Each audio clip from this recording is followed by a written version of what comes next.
You're listening to Addiction Medicine Beyond the Abstract, the official podcast of the Journal of Addiction Medicine. If this is your first time listening, thanks for coming. Addiction Medicine Beyond the Abstract is produced for your enjoyment and is focused on the latest journal-published research and science in the field of addiction medicine. Remember to add us to your favorites in iTunes. You can also follow us on Twitter at ASAM.org and Facebook. Now, let's go beyond the abstract.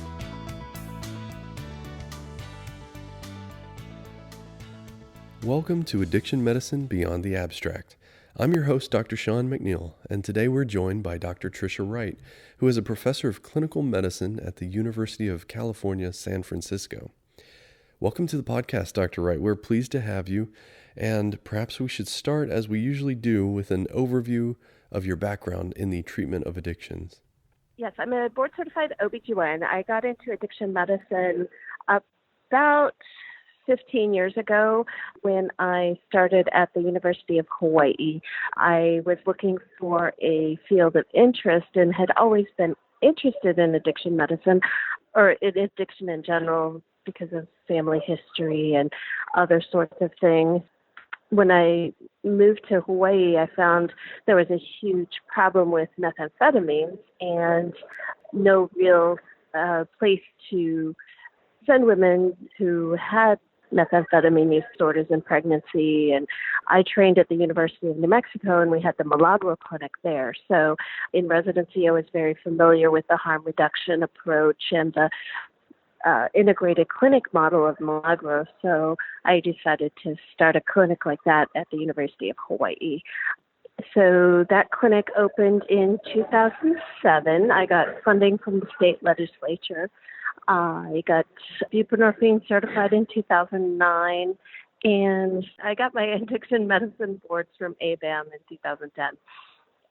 And I believe, the intersection of women's health care throughout the lifespan and addiction has really been my passion since that time. Thank you for that introduction. And I feel like your commentary spoke volumes about the struggles in this area of providing reproductive care to these women.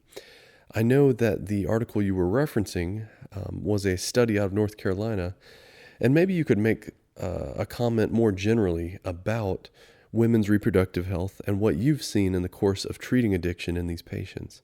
So what I've seen is that women are either treated in the addiction medicine realm or in the OBGYN realm, and the two sides rarely talk to each other.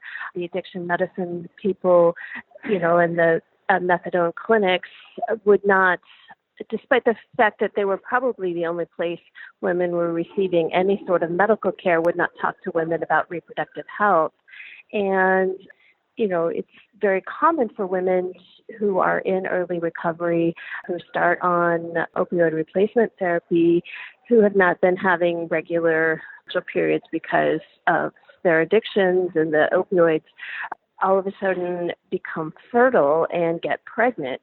And so really pointing this out to our addiction medicine colleagues that, being able to ask a good history of women and, counsel them, addiction medicine people are really good at motivational interviewing. So being able to use those skills to talk to women about family planning and, what their wants and desires are.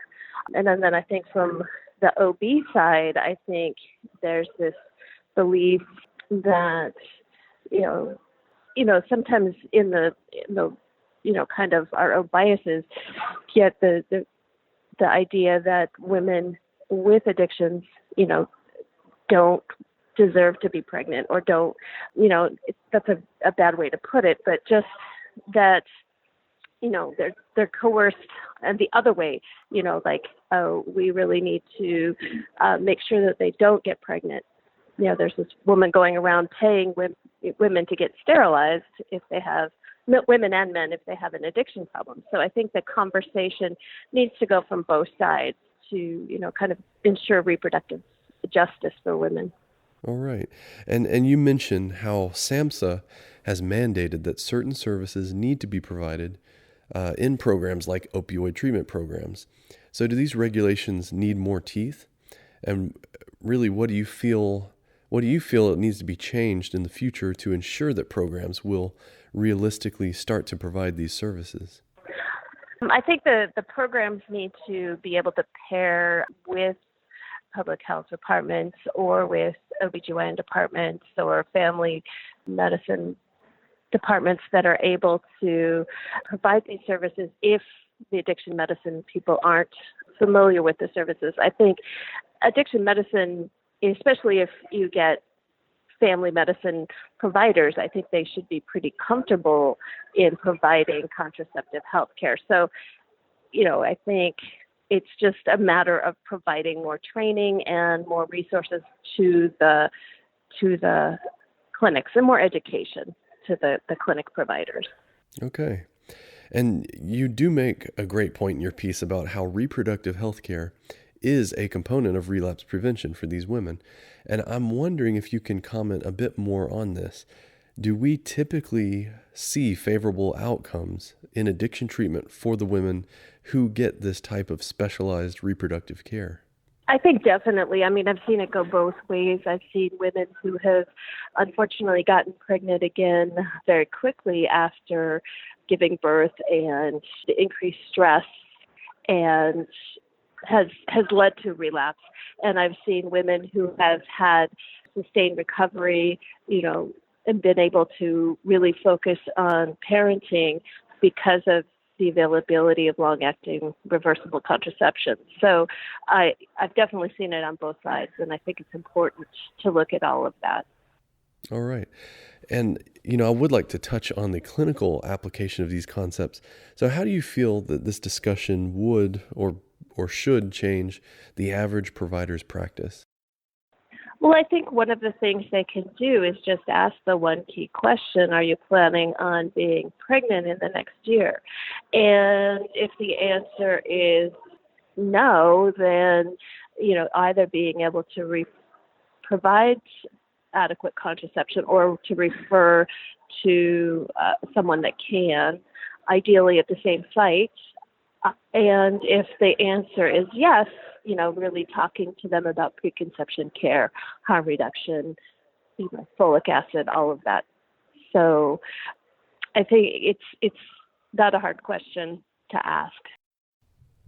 Well, thank you for being on the podcast, and thank you for your commentary, which may be read in the journal in print or online at our journal website. I've really enjoyed our discussion, and thank you so much for being here. This ends today's podcast. Thank you for listening to Addiction Medicine Beyond the Abstract. All of today's show links can be found in the show notes. Remember, you can preview additional abstracts at journalofaddictionmedicine.com. This program was produced by the American Society of Addiction Medicine.